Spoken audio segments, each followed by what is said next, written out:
Today was about launching our campaign, and I was spelling out as we see it what the choices are. And what Sinn Fein is standing for is leadership, is on our record, which is there for those who want to look at it. But more importantly, it's about the future. It's about a united Ireland. It's about equality, equality, equality, and that's equality for everyone on social issues and economic issues, tackling poverty, whatever the issue is. Equality has to be the mantra which is embedded here. And we're not interested, there's other parties exaggerating their own importance, the importance of Westminister, queuing up to try and get seats at a time when the political centre of gravity is more and more coming onto the island of Ireland. We're not interested in joining that gravy train, we're interested in doing hard work. Our people don't draw personal expenses from the public purse. So we're spelling that out, and I suppose we have 5 seats. And we want to increase that, and we want to increase our vote. And we're also contesting an assembly election in a year's time, so this is almost a launching pad. It's this election, but looking forward to the next one. The Tories, the Unionists, the Orange Order have done a little sectarian deal in Fermanagh South Tyrone. Fermanagh South Tyrone is the seat which was first won in this phase of struggle by Bobby Sands, and Michelle Gildernew has been our MP, a wonderful representative for all of the people there. So this is obviously a very regressive effort to get rid of Michelle, even though people will acknowledge that she's really hard-working, very, very fair, and a local Tyrone woman and a minister. And then, here in Belfast, we're the largest party. We have the largest number of MLAs in any other city, and we have 1 MP. So we're defending that seat. We're trying to improve our standing across Belfast, but particularly in North Belfast, where there's now a real chance of returning a second Belfast Republican to represent the people of this city. And Jerry Kelly is our candidate. He's a wonderful track record, and again, someone as a minister in the executive has put people first. Jerry, a week into the canvass, how's it going in North Belfast? We're getting a great reaction on the door. I think what we are convincing people, and what we're trying to convince people, is we're within 2,000 votes of Nigel Dodds for the first time for over 100 years. We have the possibility of having somebody, a Republican, who will represent, as Jerry said earlier, all the people of the constituency, as opposed to having some sort of veto against equality. So our issues, as are the wider issues, are on equality. We can make a difference when we work together. We've just got, it may sound small, but changing rooms for the GAA pitches for young children there, which we were fighting for 10 years. We eventually brought the alliance round with the SDLP to do that.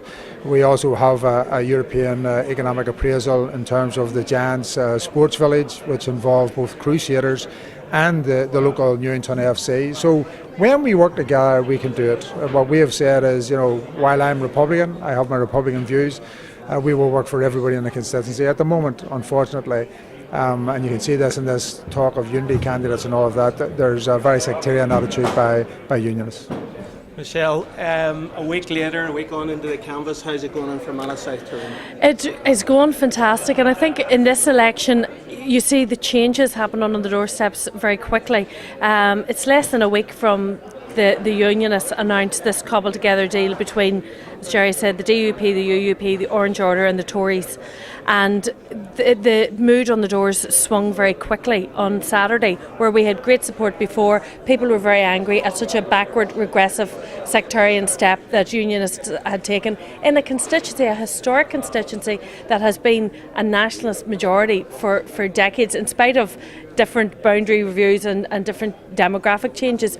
There's a nationalist majority in Fermanagh South Tyrone. We were very proud to elect Bobby Sands when he was on hunger strike in 1981, and then Owen Cairn with an increased majority. The SDLP put a candidate up in the next Westminster election, split the vote, and as a result we were represented or misrepresented by an ex-UDR man with a questionable past. For 18 years at Westminster, we fought hard and won the seat back in 2001 on the 20th anniversary of Bobby's death. I've worked very, very hard for those 9 years and for the 3 before it as an MLA for the people of Fermanagh South Tyrone, and people do recognise I've worked for everybody. I've been an MP for all of the people. So it is a backward step. Then the anger as the weekend progressed, and the anger around the SDLP's position became very tangible. And as you know, Jerry contacted Margaret Ritchie earlier on in the week, and you know the outcome of that. And people are very disappointed. They're angry. They're dismayed at the way the SDLP have been so quick to shrug off any kind of suggestion about maximising the representation that we've got. So this election, like in 2001, the people are ahead of us, and they're sent us on the doorsteps that the vote was coming across, and it is achievable, certainly. We only need about 50% of the SDLP vote, along with my own majority, to hold on to the seat, even with a joint unity unionist candidate. And I think that in itself will I think we need to win this election to send a very clear message that we are here for the long term, we are holding on to the seat, and I will continue to work hard for all of the people of my constituency. And interestingly enough, what I find is that people are annoyed at the way the SDLP rejected this proposal, but what I find people are even as much annoyed, if not more annoyed about, is that they did it without even meeting and wouldn't even take a phone call.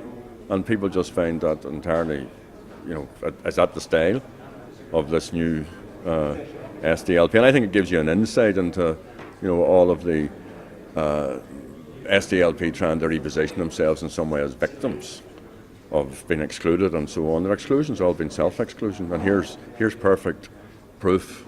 They want to reject our offer, that's their judgment, but at least they could have came and met with us, at least they could have talked on the phone with us. Politics has to be about public service. It has to be about the empowerment of citizens. And Sinn Féin is the party with the clearest track record of standing up for the rights and entitlements of ordinary people. We will always put the public interest, the common good first. We have brought equality into the heart of government here, and we want to see equality at the heart of our society. The process of constitutional change, of social, political and economic change that we are driving forward is unstoppable. It can be delayed, of course, but it cannot be stopped for as long as citizens cast their votes wisely and for capable and committed strategic leadership.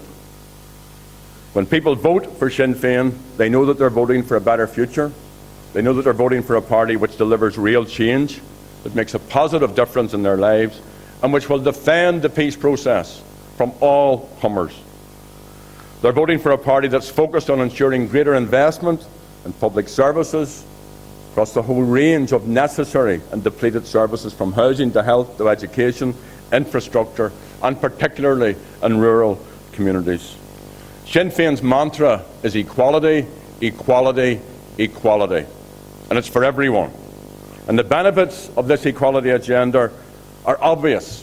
They're obvious in terms of driving an anti-poverty campaign. That includes tackling fuel poverty, means free travel for the over 60s, the ending of prescription charges, the freezing of the regional rate. Equality in education means an end to punitive child testing. It means the introduction of classroom assistants in every P1 and P2 class. It means investment in schools and jobs and infrastructure. We've also staved off water charges. We've brought forward funding to tackle rural poverty and social exclusion. So Sinn Féin is about the future.